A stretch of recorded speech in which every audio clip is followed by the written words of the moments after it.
there is undoubtedly a younger version of yourself that needs to be told it's okay. Maybe need is a little bit strong, but there is a version of yourself that could benefit from you telling them it's okay. Or that happens. Or you are not the occasion or scenario that went down. I came across this phrase about a few weeks ago and it was extremely powerful because I had just walked out of an event where I felt very embarrassed for the artist that was putting on an event.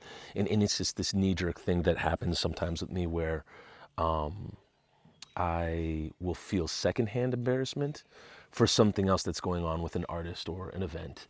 And I remember really feeling it. I was working at a brewery and I saw people setting up as we were opening up the brewery. And I said, hey, what's this going on? Was this an event here? Are we doing music? We've never done music here. And they said, oh, we're doing the comedy hour. And I said, oh my goodness, what? Wait, when does it start? They said, oh, it's going to be like right in the middle of your shift. And yeah, open mic. And I froze up because I have had this proclivity to get extremely escapist the second that I see a comedian bombing on stage. It's hard for me to watch it because I start to basically internalize what I think to be their pain from, or their embarrassment or humiliation from bombing on stage. And I got through the shifts, played it off that I needed to like stock kegs in the back a few times when I did not, and made it through. And this most recent situation where I walked out because I just wasn't going to deal with this. I sat down with a friend to talk about it, and he said, well, a lot of that stuff is really projection, and a lot of that is probably coming from you. It probably has nothing to do with the event or the comedian or the person or whoever it may be. And at first I took that personally and said, whoa, it's got nothing to do with me. And later on, I immediately found a story or something that happened in fourth grade. Fourth grade, I was doing a presentation to my fourth grade class, and we had all just learned how to play instruments and whatnot. And so I had picked up my grandfather's trombone. He played the trombone. I was going to play the trombone, even though I wanted to play the trumpet initially. But I had the trombone, and I was doing pretty well at it. And I remember getting up in front of the class, and we were going to present. I think we were going to play Hot Cross Buns or When the Saints Go Marching In, something very simple. And whatever air I was trying to push through the mouthpiece or the instrument just was not happening. It was not going down, y'all. It was hard to watch, but it was even harder to experience because I just couldn't seem to make the sound that I just made earlier that day in jazz class. It didn't make any sense.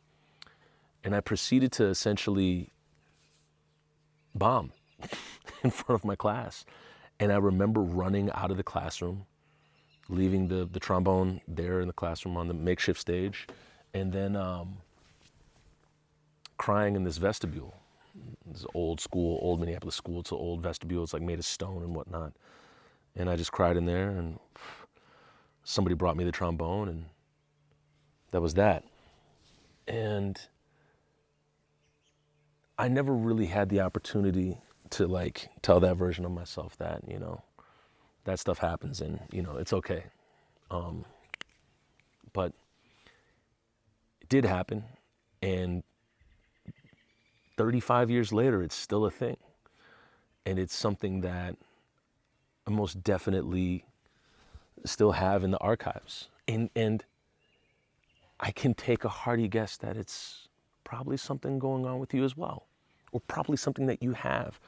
I had no clue it was that thing in fourth grade. And since then, I've been thinking about it, meditating on it, speaking to it if I can, speaking to fourth grade Toussaint if I can. And it's been absolutely tough. It's been extremely eye-opening, clarifying, beautiful, like joyous. But I did not know that there were, that version was there. And I can almost guarantee there's a version of you. And so the challenge and kind of the press to you on this is, what do you have calcified as a reaction or response right now that you may think is just the way you are? You may think it's just what you do and just how you be. Does it serve you? And does it also serve the people that are around you as well that you're experiencing? What I ended up finding was going back into this event and watching this person's art and actually like laughing. Like it was a comedy. I took joy in it, and I congratulated them on it afterwards. And there was no embarrassment for them or from them. It was here. And it was just coming from me. I remember I was watching this Ram Dass video today. It said, most of the issues that you have with other people are projections of issues that you have with yourself.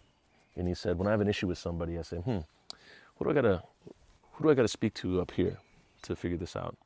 How do I gotta deal with that? And found that extremely eye-opening as well, because that's the tough work, man. That's the tough work, to really get down to, what am I projecting upon this situation that I find an issue with it, when really there is no issue. It's just me reacting to a performance that I made in 4th grade, and all the students in the classroom laughed, and then I took that happening, turned it into a story, which then dictates what happens next. And I start reacting to a 4th grade performance that's not happening anymore. And I just want this story to serve you in a way that I hope you understand that we carry everything, whether we like it, know it, or not, whether we like it or not, or know it or not. And we tend to sometimes respond to that, trauma-informed responses and whatnot. As they say, quarterbacks seeing ghosts on the field. And again, I challenge you to kind of figure out, first and foremost, what is the calcified response that you've been having, the automatic, the hairline trigger that you've had, and then where does that come from?